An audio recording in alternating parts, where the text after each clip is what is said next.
Welcome to Glenstal Abbey. Today we look more closely at the icon of the resurrection from the diptych, in which it is paired with the icon of the Assumption. Christ is the central figure with a halo over his head and in an oval-shaped surround of glorious divine light called a mandorla. The word mandorla signifies almond. The ancients recognized that the almond is the first tree to awake from the sleep of winter and blossom, and perhaps indicates why in Hebrew almond signifies the awakening one, shaked. The blossoming almond is indication of the imminent action of God and of his glory. Christ is at the center of the mandorla, with his left hand raised in blessing, and his right hand holding the hand of a man. Christ is standing on two wooden beams, which represent the broken gates of the underworld, which appear in the shape of a cross. Just by them lie the keys to the gates. By his death and resurrection, Christ has undone the shackles of death and broken open the gates of hell. To the right and left of the base of the mandorla are empty coffins.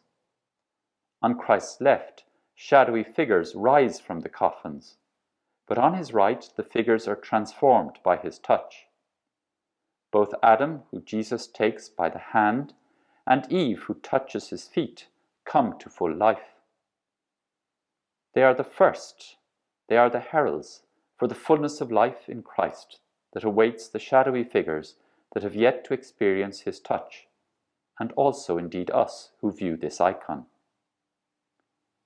At the top of the mandorla, to the right and left, are many saints, adorned with halos in heaven.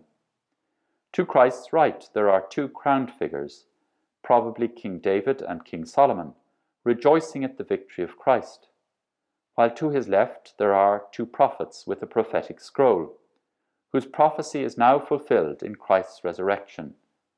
The prophets are probably Isaiah and Ezekiel, whose prophecy that the dry bones in the valley would come to life is now fulfilled. Ezekiel 37. Around the central icon are four saints who were added at a later date. The complex history of this icon is a testament to the faith of successive generations of believers who didn't simply copy their ancestors, but set the icon in a new setting, paired with the Assumption, and surrounded by new saints, who were probably significant as patrons to the later generations praying with this icon.